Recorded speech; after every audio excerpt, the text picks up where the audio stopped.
Bismillahirrahmanirrahim. Assalamualaikum warahmatullahi wabarakatuh. Alhamdulillah, saya Sofyan Sauri, lahir di Depok tanggal 22 April 1976.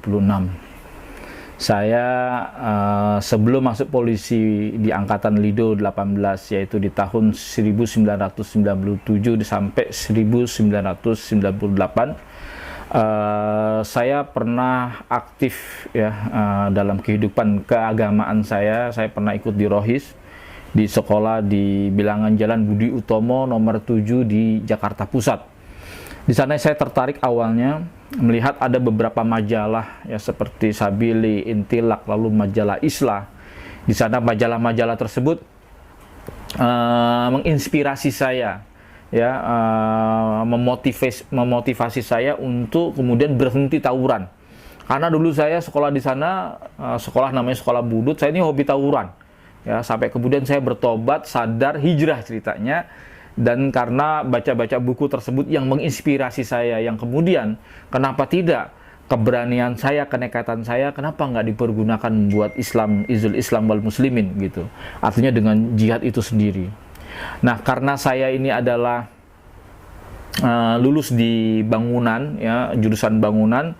Setelah lulus, saya kemudian memutuskan untuk mondok ke pondok pesantren di Al-Falah 2 di Peloso, Mojo, Kediri. Sampai beberapa tahun kemudian saya masih punya umur. Lalu saya atas saran ibu saya, waktu itu memang sedang krispon tahun 98, saya dianjurkan untuk daftar polisi. Karena kakak saya lulus dari polisi, ya, 1 tahun di angkatan saya, di atas saya, yaitu lulusan 96 dan 97. Dan sebar 6.000 yang pada waktu itu banyak sekali, hampir 2/3 mereka masuk ke anggota BRIMOB, sisanya di Intel.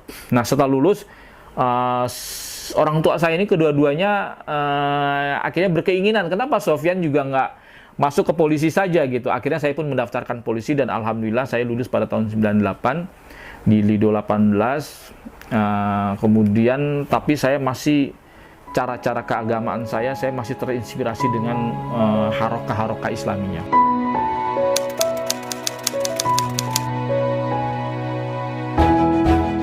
Selama saya perjalanan, saya terus menempuh tholabul ilmi. Saya menyelesaikan bahasa Arab saya dari tahun 98 sampai 2001 di PBAT Al-Hikmah di Jakarta Selatan, Pela Mampang Perapatan di Jakarta Selatan. Lalu kemudian saya juga lulus ya, konversi dari Mahat Al-Hikmah, saya lulus sampai tahun 2003 di STAI Al-Qudwah, mengambil jurusan tentang Fakultas Syariah Ekonomi Islam. Nah, setelah saya lulus, saya terus belajar, ya, ikut pengajian-pengajian dan sebagainya. Awalnya saya masih NKRI, bahkan saya pernah tahun 2002 dikirim oleh Mabes Polri, yaitu Dai Kamtibmas ke Provinsi Aceh. Di sana saya terus berdakwah. Kemudian saya mengajak orang untuk cinta kepada NKRI, ya, kembali kepada Negara Kesatuan Republik Indonesia. Dakwah di sana, lalu saya terus berinteraksi dan kemudian saya kenal lah dengan seorang anggota Jamaah Islamiyah, ya, saya direkomendasi, lalu kemudian saya ikut dalam pengajian mereka. Dan kemudian saya pernah 2005 membesuk ya salah satu pelaku bom Ritz-Carlton dan J. Marriott, yaitu Ustadz Urwah. Saya juga ketemu dengan Johnny Hendrawan yang salah satu pelaku bom Bali yang dihukum divonis 10 tahun. Lalu saya diberikan beberapa buku, tausiah-tausiah dan sebagainya. Hingga kemudian pada tahun 2006-2007 saya mengenal buku-buku Aman Abdurrahman. Ya, buku-buku Aman Abdurrahman ini sangat luar biasa bagi saya, dan itu ada beberapa materi yang kemudian mengubah semua pemahaman saya yang tadinya seorang anggota Polri, tiba-tiba saya terkena doktrinisasi, ya, terkena brainwashing daripada paham takfir, ya, paham Wahabi yang berasal dari kitab-kitab Nejet pada saat itu, seperti kitab misalnya Nawaqidul Iman, Nawaqidul Islam, ya, Risalah Makna Togut, kemudian Ad-Durar Ats-Tsaniyah dan sebagainya, yang intinya saya dilarang untuk dinas di kepolisian karena ini termasuk bagian daripada Ansor Togut, dan Ansor Togut dalam bab takfir muayyan itu dikafirkan oleh mereka.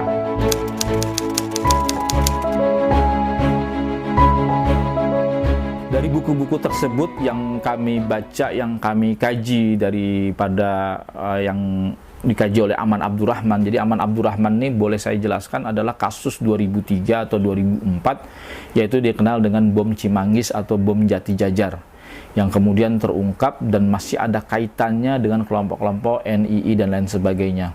Ustadz Aman Abdurrahman adalah ustadz yang pada waktu itu sering mengisi kajian di Masjid As-Safwah di Lenteng Agung, Jalan Pasar Minggu. Nah, dari kajian-kajian tersebutlah kami mendengar ada kajian uzur bil jahil, takfir muayyan, kemudian permasalahan-permasalahan yang lainnya, tema-tema tematik tersebut ternyata kemudian menyebabkan saya menjadi risau terhadap status saya yang masih berdinas di kepolisian. Intinya dari kajian-kajian tersebut saya terbrainwashing, terkena doktrinisasi bahwa saya harus meninggalkan pekerjaan tersebut. Karena pekerjaan tersebut adalah merupakan ansor togut, ya, bahwasanya polisi dan tentara merupakan ansor togut, ya, termasuk andat yang kemudian ditakfir secara muayyan, maksudnya secara individu. Nah, kajian-kajian inilah yang kemudian menurut saya kajian-kajian yang penuh dengan muatan-muatan intoleransi. Makanya kemudian kita mengimbau juga kepada teman-teman semuanya, Anda boleh jadi orang soleh, menjadi orang baik, ya, boleh berpegang kepada agama kita masing-masing gitu. Anda boleh jadi pengikut yang fanatik, tapi nggak boleh Anda berbuat ekstrim, ya, apalagi intoleran. Kita sebagai anggota Polri tentu kita harus berada di banyak tempat, tidak boleh kita jadi partisan, jadi pendukung suatu ormas tertentu. Sehingga dari situlah sikap-sikap intoleransi itu nanti akan meningkat levelnya menjadi yang namanya radikal. Nah, radikal itu satu langkah lagi untuk menuju teroris gitu. Nah, dari kajian-kajian tersebut sikap-sikap saya pun berubah. Di kantor polisi saya agak resisten dengan pekerjaan saya mulai agak tidak betah. Kemudian saya merasa berkonflik terus dengan pimpinan dan lain sebagainya. Puncaknya kemudian saya desertir dari kepolisian dan akhirnya saya 2009 saya di PTDH. Nah, dari situlah kemudian saya mengenal dengan kelompok Aman Abdurrahman, kelompok-kelompok radikal, kelompok Jamaah Islamiyah. Kemudian saya pun berhijrah lah ceritanya, polisi yang hijrah. Kemudian di situ saya bertemu dengan Dul Matin, ketemu dengan para ex narapidana terorisme seperti Abdullah Sonata dan jaringannya. Lalu saya juga berhubungan dengan kelompok-kelompok yang selama ini menjadi DPO bom Bali seperti Dul Matin alias Joko Pitono, ya. Nah, sudah puncaknya saya mulai masuk kepada ring 1, yaitu kelompok terorisme.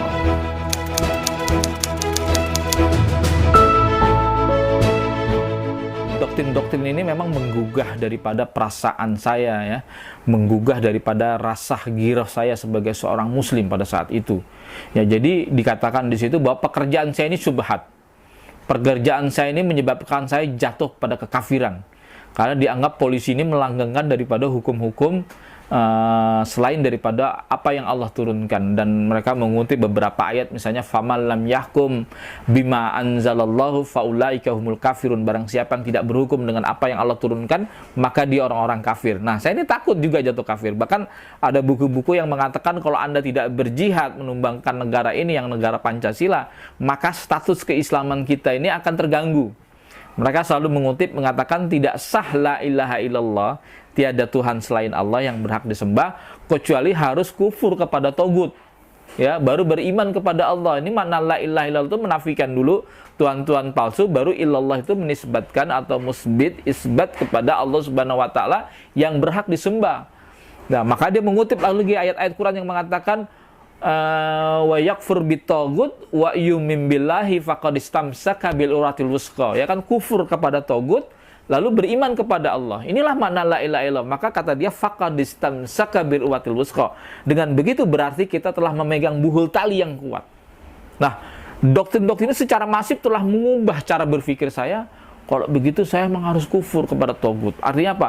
Saya harus meninggalkan kedinasan, saya harus jadi mujahid, lalu banting setir, lalu masuk gabung dengan kelompok-kelompok mereka ini. Ini sangat luar biasa doktrinnya, ya kan? Nah, inilah kenapa saya menjadi tertarik dengan doktrin-doktrin seperti ini, karena akan menggugah daripada rasa keislaman saya dan akan tergugat di sana gitu.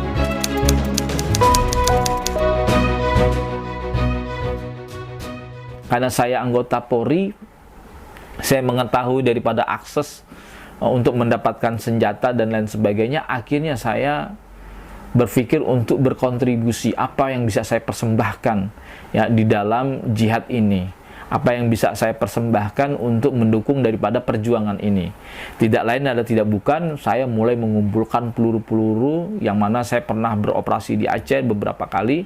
Lalu saya masih punya magasin, masih punya amunisi, saya mulai mengumpulkan. Lalu saya membeli daripada teman-teman yang pernah sesama saya menjadi anggota polisi, dan sampai akhirnya saya bisa mendapatkan akses juga gitu, yaitu mendapatkan beberapa pucuk senjata dan amunisi yang kemudian saya berikan senjata-senjata tersebut kepada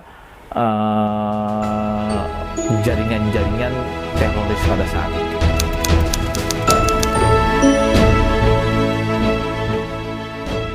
Jadi banyak juga pertanyaan, kapan titik balik Anda sehingga Anda bisa sadar? Ceritanya, berakhirlah petualangan saya terlibat dalam jaringan teroris. Kami ingin merencanakan mendirikan camp militer di Jantoy, Aceh Besar, bersama Dul Matin dan bersama ikhwan-ikhwan yang lainnya ya. Kemudian saya pun bertanggung jawab terhadap logistik ya, penjualan senjata dan sebagainya, dan saya juga terlibat sebagai pelatih, instruktur dan lain sebagainya. Dan kemudian sampai kemudian saya tertangkap oleh Densus 88 pada tahun 6 Maret 2010 di Pangkalan 9 Jalan Narogong ya. Saya tertangkap, disitulah akhir daripada petualangan saya. Kemudian saya masuk penjara bersama ikhwan-ikhwan ya. Jadi satu angkatan saya itu cukup banyak ya, ada 100 orang lebih yang ditangkap pada saat itu. Dan kemudian dari 100 orang itu kami tinggal bersama-sama di penjara. Ada di Polda Metro, ada di Polda Aceh, ada di kemudian terakhir di Lapas Cipinang saya menjalani hampir 3 tahun. Total saya menjalani sekitar 6 tahun penjara. Nah, ternyata ada kejadian yang aneh ya. Biasa namanya kita di dalam suatu ruangan yang sama, di blok yang sama, adalah interaksi-interaksi dan sebagainya. Terjadilah perlisian permasalahan dalam masalah-masalah yang sebetulnya masuk kepada masalah-masalah khilafiyah. Ternyata mereka ini memang sangat tidak toleran terhadap perbedaan-perbedaan yang ada. Contoh misalnya hanya gara perbedaan-perbedaan tentang memandang status polisi, ada yang mengkafirkan secara ta'yin, ada yang tidak ya. Itu kan biasa masalah-masalah fikih. Tapi mereka tidak memasang toleransi kepada ikhwan-ikhwan itu sendiri. Sampai cuma gara-gara masalah sepele tersebut mereka mudah mengkafirkan. Tidak mau menjawab salam, tidak menjawab apa yang diucapkan oleh kita ya, tidak mau jadi makmum ya atas sholat yang kita pimpin gitu. Nah, ini akhirnya terganggu ya, hubungan kerenggangan dan lain sebagainya. Dan saya melihat ini mereka terlalu mudah mengkafirkan. Nah, sehingga sampai 2011 itu ada surat-surat ya yang disebut dengan letter from Abbottabad dari Syekh Osama, yang mana ternyata berisi surat-surat tersebut tentang evaluasi ya di gerakan jihad itu sendiri, yang ternyata kata Syekh Osama adanya gerakan-gerakan takfir ya di tubuh gerakan jihad yang mendompleng ya, mengkotapsi dan sebagainya. Dan saya katakan ini benar ya, dan itulah menjadi titik puncak saya. Berarti memang gerakan-gerakan jihad semacam ini memang tersusupi oleh pemahaman-pemahaman takfir ya, pemahaman-pemahaman mudah mengkafirkan. Mulai saat itu saya harus move on, saya harus meninggalkan, karena memang kacau ya. Bagaimana mungkin mereka yang belum pernah belajar Islam secara lama, tidak mentah mengkaji usul fikih dan qawaid fikih, kemudian mereka berfatwa dalam urusan darah, bahkan bermudah-mudah dalam urusan darah, yang akhirnya ternyata dari itu semua ya terjadi fatwa-fatwa tersebut, akhirnya banyak polisi yang ditembakin ya. Saya sampai katakan memang itu betul-betul kafir secara ta'yin gitu kan. Sudah Ustaz begini loh. Di sinilah yang kemudian saya banyak tidak setuju. Inilah jadi puncak titik awal, titik kesadaran saya bahwa mereka memang kelompok yang menurut saya telah keluar dari paham Ahlussunnah wal Jamaah. Karena mudahnya mengkafirkan, dan cenderung mereka ini dekat dengan kelompok-kelompok Khawarij yang justru menguntungkan daripada musuh-musuh Islam itu sendiri. Di sini ya pertobatan saya 2011, saya mulai meninggalkan paham-paham ini. Bahkan saya mencoba menulis, mendokumentasikan untuk membalas daripada membantah daripada pikiran-pikiran takfir ini. Ya, di antaranya banyak buku-buku yang saya tulis, dan alhamdulillah saya bisa move on. Inilah titik balik kenapa saya bisa sadar. Alhamdulillah.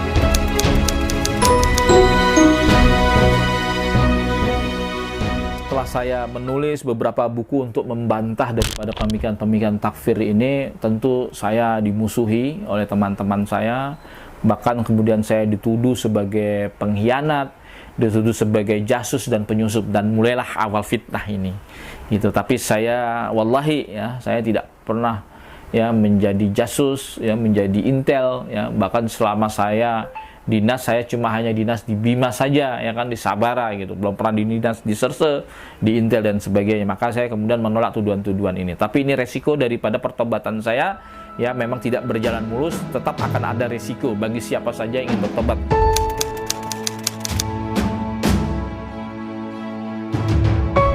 Itu saya berpesan kepada para teman-teman saya, rekan-rekan saya, carilah guru yang baik, carilah guru yang benar. Carilah ustadz, mentor Anda yang baik dan bijak. Karena ini akan menentukan dunia akhirat Anda, menentukan keagamaan Anda. Jangan sampai Anda masuk tergelincir dengan alasan Anda mencintai agama ini, mencintai Nabi Anda, tetapi justru kita memasuki kepada paham-paham yang intoleran, lalu radikal, lalu bisa meningkat menjadi terorisme. Pastikan Anda punya guru yang baik, yang kemudian guru tersebut bisa membimbing Anda, bisa mencintai Anda dengan negara ini, NKRI, ya. Tidak justru mengaji, ya, belajar agama yang membuat prestasi kita berturun, kehidupan sosial kita jadi terganggu. Ya, sebagaimana kita lihat, ya, orang belajar agama bukan bertambah baik, bangsa bertambah keburukannya, bukan menjadi baik jihadnya, malah menjadi jahat. Dan ini terjadi, ya, teman-teman, ya, akhirnya menjadi intoleran, ya, menjadi benci dengan di luar kelompok kita sendiri, ya. Ada sebuah nasihat dari beberapa ustadz yang mengatakan, jikalau Anda belajar Islam, halaqah keluar dari majelis taklim lalu membuat Anda benci kepada orang-orang di luar daripada kelompok Anda, maka tinggalkan, ya. Karena mengaji bertambah kebaikan, bertambah manfaat kita kepada manusia, bertambah takwa kita, dan bukan menambah masalah bagi kita, jadi bala, jadi permasalah, jadi problem troublemaker bagi bangsa dan negara ini. Tidak. Kita beragama justru akan menambah ketakwaan kita, kemanfaatan kita dan kebaikan kita kepada sesama manusia dan kepada kaum muslimin. Maka pesan saya kepada para jamaah semuanya, ya, kata Rasulullah, inna dinna yusrun lan yushaddad dinna ahdun illa ghalabahu. Sesungguhnya agama Islam itu memberikan kemudahan, memberikan rukhsah, memberikan dispensasi. Maka sekali-kali di antara kalian yang bersulit-sulit beragama, ekstrim dalam beragama, menyulit-nyulitkan, ya, maka illa ghalabahu, kecuali dia akan dikalahkan. Bahkan Rasulullah juga berpesan dalam hadis yang lain, halakal mutanatiun, halakal mutanatiun, halakal mutanatiun. Maka celakalah orang-orang yang ekstrim, celakalah orang-orang yang ekstrim, sampai 3 kali Rasulullah sebutkan, maka celakalah orang-orang yang ekstrim. Maka Anda jangan berekstrim dalam beragama, cari guru yang baik. Inilah pesan saya kepada segenap kaum muslimin, agar hendaknya, ya, menumbuhkan sikap toleransi, hilangkan sikap-sikap radikal yang sehingga bisa memecah persatuan dan kesatuan bangsa ini. Saya berpesan agar berpegang pada Islam yang damai, Islam yang ramah, dan Islam yang penuh dengan rahmatan lil alamin, yaitu bagaimana hidup kita bermanfaat bagi manusia seluruhnya, bagi seluruh alam. Dan kata Rasulullah SAW, khairun nas anfa'uhum linnas, sebaik-baiknya manusia ada yang punya nilai manfaat bagi manusia yang lainnya. Jangan sampai kemudian kita menjadi troublemaker, menjadi bala bagi orang lain. Mari kita jaga NKRI, kita jaga negara kesatuan bangsa dan negara ini. Jaga ukhuwah, mari kita menghormati keyakinan orang lain, kita hidup secara damai, dan tampilkan Islam yang ramah dan rahmatan lil alamin. Demikian nasihat saya, kurang lebihnya mohon maaf apabila ada kata-kata yang keliru, mohon dimaafkan. Al-haqqu min rabbik fala takunanna minal mumtarin. Wassalamualaikum warahmatullahi wabarakatuh.